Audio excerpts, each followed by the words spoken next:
Shalom dalam berkat uluran tangan Yesus.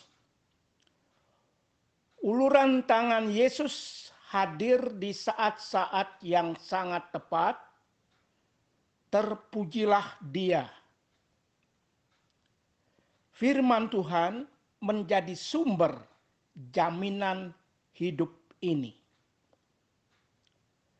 Bapak, Ibu, Saudara, kita akan membaca dan merenungkan firman Tuhan. Marilah kita berdoa.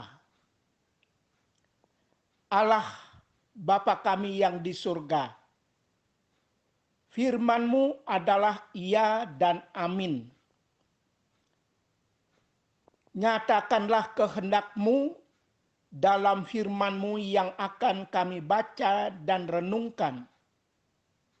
Urapi kami ya Roh Kudus, agar kami mampu menyimpan dalam hati dan mewujudkan firman Tuhan dalam keseharian hidup kami.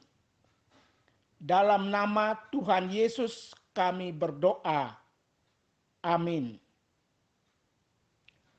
Bapak, Ibu, Saudara, inilah firman Tuhan yang akan kita baca dan renungkan, terambil dari Injil Matius 14 ayat 31 yang berkata demikian. Segera Yesus mengulurkan tangannya, memegang dia dan berkata, "Hai orang yang kurang percaya, mengapa engkau bimbang?" Hidup di kondisi dan situasi masih merebaknya penularan COVID-19, kita sangat membutuhkan uluran tangan Tuhan Yesus. Jika kita memiliki keyakinan dan percaya serta berserah penuh pada Tuhan Yesus, uluran tangannya akan menghampiri hidup kita agar terlepas dari segala kemungkinan yang bisa terjadi atas hidup kita.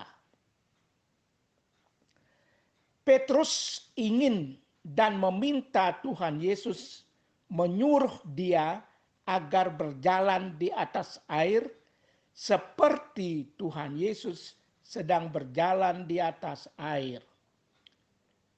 Tuhan Yesus berkata, "Datanglah." Petrus turun dari perahu dan berjalan di atas air. Apa yang diucapkan oleh Tuhan Yesus, firman yang hidup, itu ternyata terjadi. Petrus berjalan di atas air. Pengalaman yang dahsyat ini ternyata hanya berlangsung dalam waktu yang singkat. Demikian tatapan iman Petrus beralih pada tiupan angin.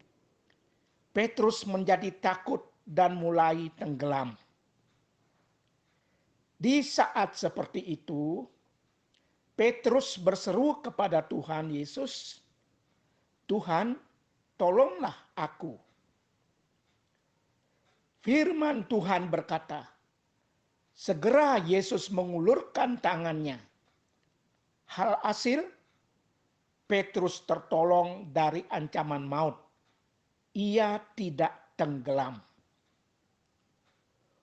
Uluran tangan Tuhan adalah uluran dalam rangka menolong kita, membebaskan kita, merebut kita, melepaskan kita, menuntun kita, memberkati kita, bahkan menyelamatkan kita.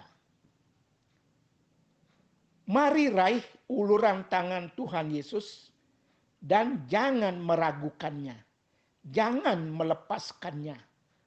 Betapapun hebatnya, ngerinya, dahsyatnya situasi dan kondisi yang ada di sekitar kita. Tuhan Yesus bukan hantu. seperti yang disangkakan. Dia adalah Tuhan, di tangannya ada kuasa, di dalam pegangan tangannya ada mujizat. Tidak mustahil juga bagi kita bahwa kita dapat melakukan hal-hal yang tak pernah kita pikirkan. Itu terjadi di dalam kehendak-Nya. Tuhan memberkati kita. Amin.